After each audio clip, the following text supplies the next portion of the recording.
Hello, आज हम IM1344 form को फिल करेंगे। Application to sponsor and sponsorship agreement and undertaking.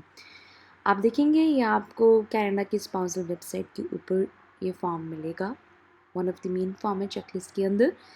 आप इस पैकेज को बेसिक गाइड में भी इसको देख सकते हैं और हम इसको फिल करेंगे। जब हम इसको फिल करेंगे आप इसको यहाँ से डाउनलोड कर सकते हैं IM1344। इसके लिए आपको अडोब रीडर चाहिए, so make sure you have that latest version. अब सबसे पहला फंक्शन है if you are found ineligible to sponsor indicate whether you want to withdraw your application, और आपको प्रोसीड करना है। ये वैसे तो कुछ भी मैटर नहीं करता है, इन दोनों में से आप कोई भी ऑप्शन चूज़ कर सकते हैं। अब मैं बहुत श्योर हूँ कि मैं एलिजिबल हूँ, so मैं I will proceed with the application for permanent residency. It won't make any difference to your file if you choose the other way around too. Now we'll go to the language preference for correspondence.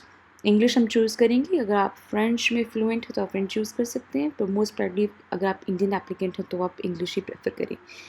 इस there को signer हम no करेंगे। यहाँ पर को signer तभी ज़रूरी होता है जब आपको एक डिपेंडेंट चाइल्ड या आप एक किसी और बंदे को स्पॉन्सर कर रहे हैं इर्रिस्पेक्टिव ऑफ योर स्पाउस। इसलिए हमारे लिए नो होगा बिकॉज हम इंडिया से मेरा स्पाउस है, हम उनको स्पॉन्सर कर रहे हैं, हमने वो यूज़ केस पिक करा है।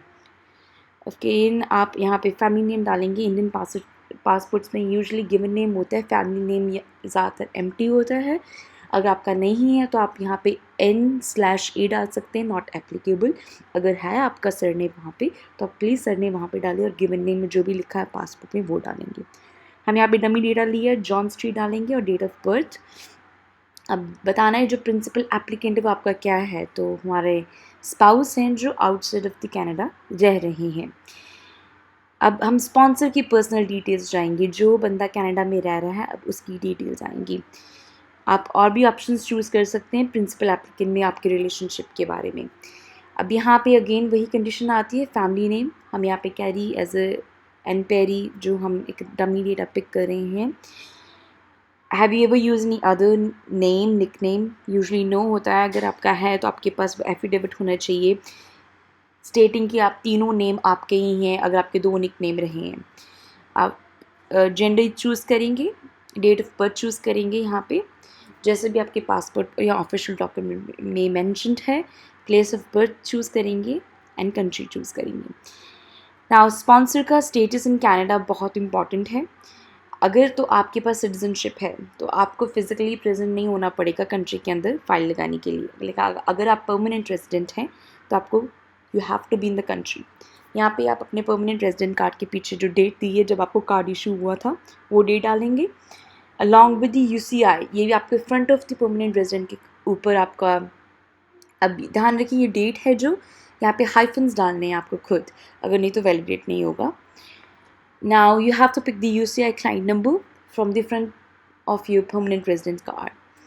तो ये 7 या 8 डिजिट का नंबर होता है जो आपको वहाँ पे फिल करना है। Again full name at the time you became the permanent residence. मेरा इस केस में पासपोर्ट में नाम चेंज हुआ है, तो जब मैं परमानेंट रेजिडेंट बनी थी तब मेरा क्या नाम था मैं वो नाम यहाँ पे एंटर करूँगी। अगर तो आपका सेम है तो आप उसको येस करेंगे। करंट मैरिटल स्टेटस आप बताएं आपका क्या है, मैरिड है एंड और डेट ऑफ मैरिज बतानी है आपको। मेरे केस में ये सरनेम चेंज हुआ था तो मैंने जो पुराना नेम था वो यहाँ पे डाला है। मैरिड है और डेट ऑफ द मैरिज डालें यहाँ पे which was 2021/01/21।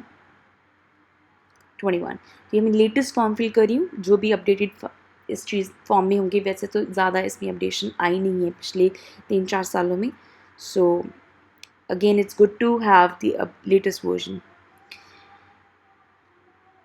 Please be mindful, आपको इन फॉर्म्स में स्पाउसल फॉर्म्स में आपको बहुत सारा डेटा री एंटर करना पड़ता है, सो आप मेक श्योर करें कोई भी डेटा आपका जो रेपिटेटिव है वो गलत ना हो।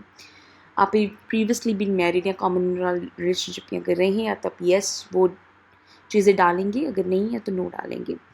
यहाँ पे स्पॉन्सर जो आपको स्पॉन्सर कर रहा है उसका कनाडा में जो एड्रेस है, मेलिंग एड्रेस, वो चाहिए। आप ये इन्फॉर्मेशन जैसी भी है, यहाँ पे मैंने रैंडम इन्फॉर्मेशन डाली है, लेकिन आपने इसमें बिल्कुल एक्यूरेट इन्फॉर्मेशन भरनी है। जहाँ जहाँ भी स्टार्स लगे हैं वो मैंडेटरी फील्ड्स हैं, इसकी बिना से आपको वैलिडेट नहीं करने दिया जाएगा। आफ्टर दैट आप एक रेजिडेंशियल एड्रेस भरेंगे, अगर तो आपका डिफरेंट है मेलिंग एड्रेस से. In my case the same, so I will put the same. यहाँ पे मैंने चूज़ करा है अपना Ontario and the postal code LT61V1 and district है नहीं हमारा.